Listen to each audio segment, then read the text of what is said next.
Welcome to Beyond Sunday at Seymour Heights, a podcast created to go beyond the Sunday service experience, exploring some of the deeper questions of our faith and offering additional content from behind the scenes and from the cutting room floor. Today, we are sitting down with a very talented musician, professor, and family man. Whether he is tickling the ivories or keeping rhythm on the drums, I'm sure you will recognize today's guest. Welcome, Simba Bere. Thank you. That was actually really good. Awesome. We practiced a little bit. Thank you.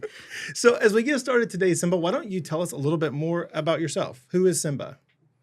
Simba is the sixth son of Dr. and Dr. Mrs. Bere back in Nigeria. I was born in Nigeria, grew up there the first 26 years of my life, and then I moved out to California first for school and for ministry. I served in a number of churches doing the music. Yeah. Well, that's a funny story, doing music in California. Right. Always fun. I would say the jump from Nigeria even to California. Yeah. That's a shock in itself, right? Yeah. It's like there was a huge culture shock moving from California to Tennessee, but moving from Nigeria to California is just as bad. Mm. It's just as bad. There are 250 million people in Nigeria, but Nigeria is the size of the state of Texas. Right. Yeah, so people living on top of each other, and then I got to California, and everybody's so spread out, and then I moved to Tennessee, and you don't even have neighbors. And Right. Sometimes that's nice, though, right? But it is nice. So yeah, I grew up in a musician's family. We're all singers. Okay. I didn't learn to play any instruments until I was already in California. Okay. And I have a big heart for serving God. It's always my purpose to just do whatever God needs me to do. So even at church, I play multiple instruments. It's because I try to learn to do as much as possible so that whenever there is a need, I'm available to fix it. Yeah. What a great way to approach it, right? Yes. So you told us a little bit about your family growing up. Mm-hmm. You come from a family of musicians, but you Correct. also have your own family here in Tennessee. Correct. So why don't you tell us a little bit about them? I'm married to the most awesome woman that exists, and I have 4 kids. Yeah. 2 of them are noobs. They don't like music, but the other 2 do. They'll get there, right? They'll get there. They'll get there. Isaac's a percussionist like me. He's my second. Mm. Erin's the one who's too cool for school. And then Isaac's the second. Ariel's the third. She wants to play every instrument. Yeah. And June, Simba Jr., we call him June. Yeah. He is the last one. He's 1 year old, and he's a guitarist. Okay. At 1, he's already working on it. You can tell the I interest had to in him. hide all my guitars. Yeah. Well, I wondered that too, right? So if you were a house of musicians and singers and all of that, like that means there's probably instruments around, right? Correct. All the time. And so Yes. trying to bring order to the house sometimes might be a little bit difficult, but He at the will same crawl time. into my office, whether I'm there or not, and Yeah. just pull the guitar to the floor. A joyful noise he's working for, right? That's good. Although he's more of a picker, though. Okay. When you start playing guitar, you learn to strum first. But he went straight to picking. I was like, Hmm. I don't know if I want you around anymore. I'm kidding. Well, it's because he's in East Tennessee, so he hears that bluegrass, that right. pick and banjo music, right? So you better be careful. Oh, dang. I know- Banjo. you might have a bluegrass artist in the family. I might. Right. Take some bluegrass back to Nigeria with you to visit family. That'll be different, right? That'll be awesome. Well, Simba, you shared a little bit about being on the worship team here, but Yes. what did that look like getting you connected here at Seymour Heights?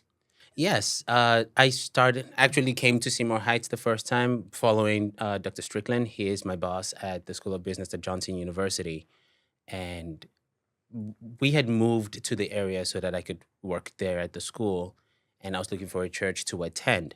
And my first Sunday here, I got to meet Mitchell and heard him lead the service and everything. And I was like, I want to do that. I Yeah. want to be part of that. I've been a worship pastor for 6 years leading up to this point. And I was like, I can't just be sitting at church. Right. I think if I come to church on a Sunday morning and I'm sitting in the pew for both services, I'm doing something wrong. So I always try to find a place to apply myself, apply my skills, or gain skills that I need to apply. And so I went to him and asked him, hey, you need anything? He said drummer. I was like, okay. I'm on it. Yeah. Now, what is your preferred instrument, though? I don't have one. Okay. I don't have one. It depends on the time of day. So Okay. if I'm so my prayer time, my quiet time, I like to be on the keyboard. It just Mm. flows better. I like to noodle. Yeah. It feels like the keyboard speaks my heart's language the best. But if I'm sitting in my office and I just want to look away from the screen for a bit, I don't want to play the keyboard. I want to play guitar. Yeah. And if I want to go have fun, I want to play drums. So it depends on time of day. Yeah, I was talking to Mitchell recently about you with the drums. It seems like you always have a smile on your face, and so that lines up with what you just said, right? If I'm gonna have fun, I'm Yes. gonna play the drums. You are just Yes. full smiles, and then with your comment about the kind of the heart with the keys, when you're on keys and we get to move into like communion, for And example, my favorite part and of the service. you have like a freedom is what Yes. that I've experienced listening to you on the keys, and so that just checks, right? Yes. Listening to you share that. Well, let's jump a little bit deeper, and then what does what has I mean, you've shared a little bit, but how does worship or music, how has that impacted your life? Okay. I did mention that I grew up in Nigeria, Right. and the part of Nigeria I grew up in is the north. I grew up in Abuja. Okay. And as of right now, Nigeria has the largest amount of Christian persecution in the world, right? And that's where I grew up, Right. and that's where I served. I pastored churches there, and I still work with ministers who pastor churches there. It was when I was a teenager in high school. I was in a school that was beset by gang violence, so there was always some kind of fight. I lost 5 people. Like people died on Mhm. campus due to gang-related violence in 1 year. And that was my, I think you would call it junior year of high school. This It's is not the hard. same. Yeah, so that's the environment that I grew up in. And being out there, I figured I needed God. I had already become a minister at this point. I started preaching when I was 8 years old. So I was doing the same ministry on campus, trying to help students. And that year, after we lost, because I was a prefect on campus, and we lost 5 members of my class Mm. in our junior year. I decided no, something has to change, and I was starting to spiral. And that was when God really took a hold of me. I got a job working at a church. Uh, Bishop Marsden Harry, Emmanuel Marsden Harry, is a phenomenal guy. Mm. Didn't know me from anywhere, and just told me to go clean his shoes. Uh, I showed up at his church that one Sunday, and he said, here's my shoes are right there. Go clean it. And then come back tomorrow and clean my shoes again. I'll come back the next day and clean my shoes again. So that's how I got my first job working at a Yeah. church. And I was a high school student, didn't want to be there, but it was something to do. And I liked being in church because instruments are close by. Mm. So Right. I did that for a while. And while I was in the process of that, just being in church, playing instruments when nothing else was happening, there's nobody else there. Like the pastor would be praying in his office, and he prayed a lot. He was always screaming in his office. Mm. So if he's out there praying and I'm sitting on the keys, I didn't know what I was doing. I couldn't play, not at the time, but just sitting there and singing out loud with the echo of the hall that was Mhm. empty, that saved my life. Hmm. That literally saved my life because I was reached out to be recruited to 3 different gangs in that year. And you don't say no to the gang when they show up. Right. If you have skills or connections that they need, they will get those skills and connections. You don't say no. So I see it. Worship literally saved my life because the time that I was at the church playing keys is time that I was not running around with the gangs outside. Right. And then I left there. I grew up amongst the Muslims, and if it wasn't my service in church or working in ministry, I could have become a Muslim. I would have been, we call them malo. They Mm. don't like it. No. I would have been a malo guy by now. Yeah. Just because of the environment you were raised in. Proximity and influence. All of my friends were doing something, right? And you have to have friends at some point. So where do you go? Who do you choose? Who do you become friends with? Especially the life I lived growing up. I didn't go to any school more than 1 year. So we were always moving to different schools. So I didn't have any strong relationships or strong friendships like that until I was well into my high school days. Yeah. Right? I have to keep saying that because I want to say secondary school, but it's I high know. school here. It's a little different, right? Yeah. So it was well into my high school days that I started really building friendships and focusing on ministry because it saved my life. And I want to just let this continue for somebody else. Yeah. How powerful that is, right? And how powerful we've talked to other people, just how music, how a song, how a melody can just resonate with your heart and be an opportunity for the Lord to speak to you, Right. right?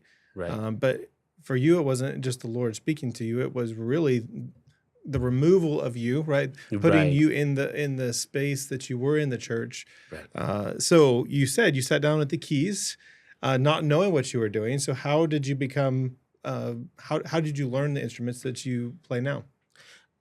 Interesting story. I moved to California in 2016. Okay. And when I landed in California, I had $250 to my name. By October, I was homeless. Well, homeless-ish. Okay. But I was for sure homeless and living on the streets in December, and I was there till April. So what I did is I worked 3 full-time jobs, right? And I was at school also full-time.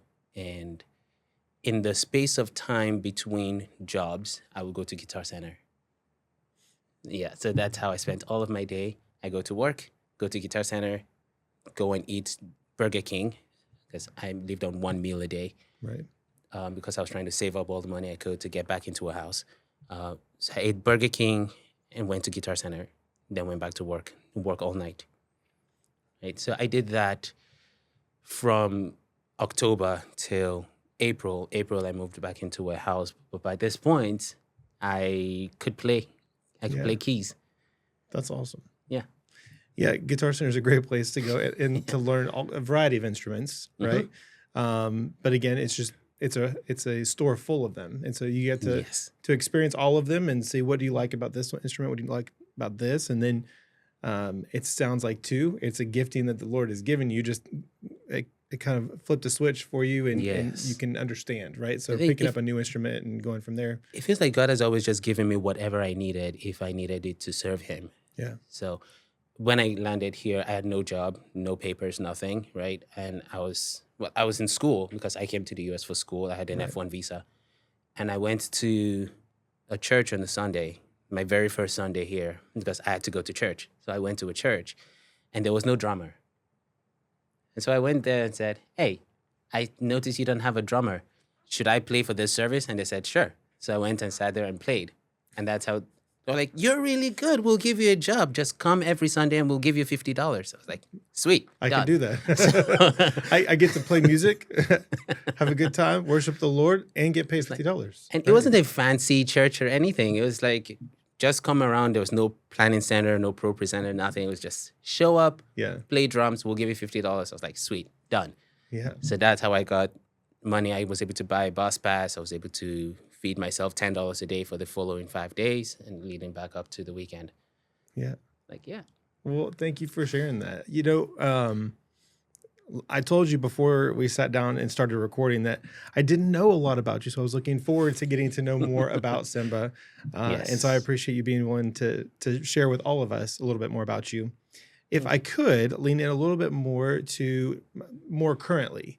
So Yes. how has the Lord been kind of revealing himself to you recently through things you've been reading, through Mhm. music? What has he been saying to you here recently?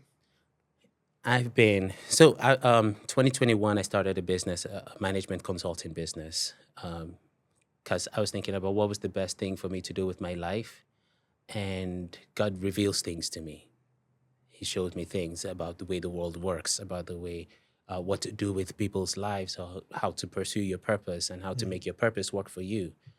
And I figured the best way to do that was to become a consultant, become a management consultant, especially with leadership development. Not leadership development in the business place, Okay. because it's a huge distinction.